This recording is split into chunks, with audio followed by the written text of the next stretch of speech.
सबको पता है अपने अपने कर्मों का खेल, नहीं तो माँ गंगा के किनारे यूं बेवजह भीड़ नहीं होती। रावण की मौत का कारण शूर्पणखा थी। नमस्कार दोस्तों, ये मेरी कहानी का शीर्षक है। इस कहानी को समझने के लिए हमें इसके पीछे की कहानी को जानना अत्यंत जरूरी है। रावण की बहन जिसका नाम शूर्पणखा था, शूर्पणखा के शूपे जैसे नेल से, जिसलिए उसे शूर्पणखा कहते थे। शूर्पणखा विद्युजीवा नाम के एक योद्धा को प्यार करती थी और उससे विवाह कर बैठी थी। विद्युजीवा कालजयी नाम की सेना का सेनापति था। रावण चूंकि बहुत पराक्रमी था, बलशाली था, वो पूरी सृष्टि पे अपना आधिपत्य जमाना चाहता था और उसने बहुत से राजाओं को अपने अधीन कर रखा था।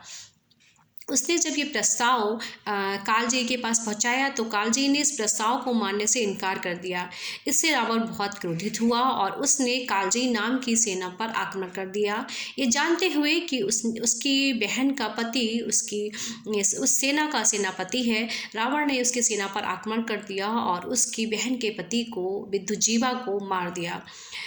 शूर्पणखा को जब ये समाचार मिलता है तो वो बहुत क्रोधित होती है, लेकिन चूंकि रावण इतना पराक्रमी था, बलशाली था कि शूर्पणखा उसका कुछ भी नहीं बिगाड़ सकती थी। उसने मन ही मन रावण को श्राप दिया। उसने कहा कि जिस तरीके से तुमने मेरे पति को मारा है, उसी तरीके से मैं भी तुम्हारी मौत का कारण बनूंगी। शूर्पणखा थोड़े दिन तो लंका में आके रहती हैं, लेकिन थोड़े दिन बाद वो वहाँ से चली जाती है और दक्षिण भारत में जाकर रहने लगती है।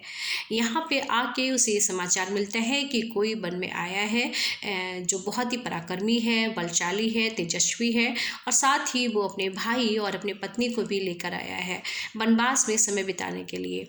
शूर्पणखा सारा खेल रचती हैं तब, और वो अपने आप को एक बहुत ही सुंदर स्त्री में परिवर्तित कर लेती है और वो पहुंच जाती है प्रभु श्री राम के पास, प्रभु श्री राम को लुभाने के लिए। चूँकि प्रभु श्री राम पतिव्रता होते हैं तो वो शूर्पणखा के प्रस्ताव को ठुकरा देते हैं। शूर्पणखा फिर लक्ष्मण जी के पास पहुंचती हैं, लक्ष्मण जी भी उसके प्रस्ताव को ठुकरा देते हैं। जब शूर्पणखा को कुछ समझ में नहीं आता है तो वो माँ सीता पे आक्रमण करती है। इससे क्रोधित होकर लक्ष्मण जी शूर्पणखा की नाक काट लेते हैं।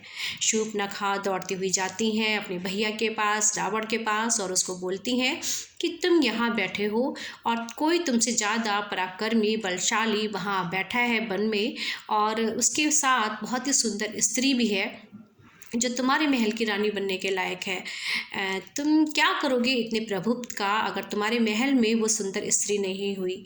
रावण की बुद्धि भ्रष्ट हो जाती है। वो पहुंच जाता है माँ सीता का अपहरण करने के लिए और माँ सीता को अपहरण करके वो लंका में ले आता है। प्रभु श्री राम लंका पे चढ़ाई करते हैं और रावण का वध करते हैं। रावण की मौत का कारण शूर्पणखा कभी नहीं होती कि अगर रावण ने शूर्पणखा के पति को नहीं मारा होता। अपने अपने कर्मों का जो खेल है, जो भी है, वो हमारे सामने वापस लौट कर आता चला जाता है। इसलिए अपने कर्मों का खेल समझना शुरू कर दीजिए, परिणाम का खेल भी समझ में आने लगेगा। आपको ये कहानी कैसी लगी मुझे कमेंट करके ज़रूर बताएं।